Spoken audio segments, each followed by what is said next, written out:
ओम गंग गणपतये नमो नमः। संक्षिप्त शिव पुराण वायु संहिता उत्तरखंड अध्याय 26-27 भाग 2 पंचाशर मंत्र के जप तथा भगवान शिव के भजन पूजन की महिमा। अथवा शिव शास्त्र में बताई हुई पद्धति के अनुसार वागीश्वरी के गर्भ से प्रकट हुए अग्निदेव को लाकर विधि पूर्वक संस्कार करके उसका पूजन करें। फिर समिधा का आधान करके सब और सब परिधियों का निर्माण करें। इसके बाद वहाँ दो दो पात्र रखकर शिव का यजन करके प्रोक्षणी पात्र का शोधन करें। उस पात्र के जल से पूर्वोक्त वस्तुओं का प्रोक्षण करके जल में भरे हुए प्रणीता पात्र को ईशान कोण में रखें। घी के संस्कार तक का सारा कार्य करके श्नुक और स्नुवा का संशोधन करें। तदंतर पिता शिव द्वारा माता वागेश्वरी के गर्भाधान, पुंसवन और सिमोत्तोनयन संस्कार करके प्रत्येक संस्कार के निमित्त पृथक पृथक आहुति दे। गर्भ से अग्नि के उत्पन्न होने की भावना करें। उसके 3 पैर, 7 हाथ, 4 सिंह और 2 मस्तक हैं। मधु के समान पिंगल वर्ण वाले 3 नेत्र हैं। सिर पर जटाजूट और चंद्रमा का मुकुट है। उसकी अंग कांति लाल है। लाल रंग के वस्त्र, चंदन, माला और आभूषण उसकी शोभा बढ़ाते हैं। सब लक्षणों से युक्त, जगोपवितधारी तथा त्रिकोण मेखला से युक्त है। उसके दाएं हाथों में शक्ति है, स्नोक है और स्नवा है तथा बाएं हाथों में तोमर, ताड़ का पंखा और घी से भरा हुआ पात्र है। इस आकृति में उत्पन्न हुए अग्निदेव का ध्यान करके उनका जातक्रम संस्कार करें। तत्पश्चात नाल छेदन करके सूतक की शुद्धि करें। फिर आहुति देकर उसे शिव संबंधी अग्नि का रुचि का नाम रखें। इसके बाद माता पिता का विसर्जन करके चूड़ाकर्म आदि, उपनयन आदि से लेकर आत्मोमय पर्यंत संस्कार करें। तत्पश्चात घृत द्वार आदि का होम करके सृष्टकृत होम करें। इसके बाद रंग बीज का उच्चारण करके अग्नि पर जल का छिटा डालें। फिर ब्रह्मा, विष्णु, शिव, ईश, लोकेश्वरगण और उसके अस्त्रों का सब ओर से क्रमशः पूजन करके धूप दीप आदि की सिद्धि के लिए अग्नि को अलग निकालकर कर्म विधि के ज्ञाता पुरुष पुनः घृत युक्त प्रोक्त होम द्रव्य तैयार करके अग्नि में आसन की कल्पना करें और उसके पूर्वत महादेव और महादेवी का आह्वान पूजन करके पूर्णाहुति पर्यंत सबका संपन्न करें। अथवा अपने आश्रम के लिए शास्त्र विहित अग्निहोत्र क्रम करके इस भगवान शिव को समर्पित करें।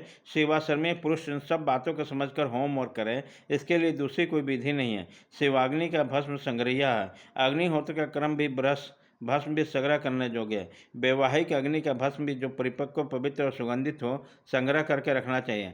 कपिला गाय का गोबर जो गिरते समय आकाश में ही दोनों हाथों में रोक लिया गया हो, उत्तम माना गया है। वह अधिक गीला या अधिक कड़ा न हो, दुर्गंधयुक्त और सूखा हुआ न हो तो अच्छा माना गया। यदि पृथ्वी पर गिर गया हो तो उससे ऊपर और नीचे का भाग त्याग कर बीच का भाग ले। उसमें गोबर का पिंड बनाकर उसे शिवाग्नि आदि में मूल मंत्र के उच्चारण पूर्वक छोड़ दें। जब वो पक जाए तब उसे निकाल लें और उससे जितना अर्ध पका हो उसकी और जो भाग अधिक पक गया हो उसको भी त्याग कर श्वेत भस्म ले लें और उसे घोट कर चूर्ण बना दें। इसके बाद उस भस्म को रखने के पात्र में लें। भस्म पात्र धातु का, लकड़ी का, मिट्टी का, पत्थर का अथवा किसी वस्तु का बनवा लें। वह देखने में सुंदर होना चाहिए। उसमें रखे हुए भस्म को धन की भांति किसी शुभ, शुद्ध और समतल स्थान में रखें। किसी अयोग्य या अपवित्र हाथों में भस्म न दें। नीचे अपवित्र स्थान में भी न डालें। नीचे के अंगों से उसका स्पर्श न करें। भस्म की न तो अपेक्षा करें न उसे लाएं। शास्त्रोक्त समय पर उस पात्र से भस्म लेकर मंत्रोच्चारण पूर्वक अपने ललाट आदि में लगाएं। दूसरे समय में उसका उपयोग न करें और न अयोग्य वस्तुओं के हाथ में दें। भगवान शिव का विसर्जन न हुआ हो तभी भस्म संग्रह ले लें, क्योंकि विसर्जन के बाद उस पर चंड का अधिकार हो जाता है। जब अग्निकार संपन्न कर लिया जाए तब शिव शास्त्रोक्त मार्ग से अथवा अपने गोसूत्र बधाई हुई विधि से बालक्रम करें। तदंतर अच्छी तरह लीपे पोते मंडल में विद्यासन को बिछाकर विद्याकोश की स्थापना करके क्रमशः पुष्प आदि द्वारा यजन करें। विद्या के सामने गुरु का मंडल बनाकर वहाँ श्रेष्ठ आसन रखें और उस पर पुष्प आदि के गुरु की पूजा करें। तदंतर पूजनीय पुरुष की पूजा करें और भूखे को भोजन कराएं। इसके बाद स्वयं सुखपूर्वक शुद्ध अन्न का भोजन करें। वह अन्न तत्काल भगवान शिव को निवेदित किया गया अथवा उसका प्रसाद हो, उसे आत्मशुद्धि के लिए श्रद्धापूर्वक भोजन करें। जो अन्न चंड को समर्पित हो उसे लोभवश ग्रहण न करें। चंड और पुष्पमाला आदि भी अन्य में जो वस्तुएं हैं उसके लिए भी विधि समान ही है, अर्थात चंड का भाग होने पर ग्रहण नहीं करना चाहिए। वहाँ विद्वान पुरुष मैं ही शिव हूँ ऐसा बुद्धि न करें। भोजन और आचमन करके शिव का मन ही मन चिंतन करते हुए मूल मंत्र का उच्चारण करें।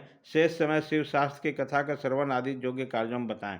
रात का प्रथम प्रहर बीत जाने पर मनोहर पूजा करके शिव और शिवा के लिए एक परम सुंदर सैया प्रस्तुत करें। उसके साथ भक्ष्य, भोजन, वस्त्र, चंदन और पुष्पमाला आदि भी रखें। करके मंत्र अथवा क्रिया द्वारा भी सब सुंदर व्यवस्था करके पवित्र और महादेव जी और महादेवी जी के चरणों का निकट शयन करें। यदि उपासक गृहस्थ हो तो वह अपने पत्नी के साथ शयन करे, जो गृहस्थ न हो अकेले ही सोए।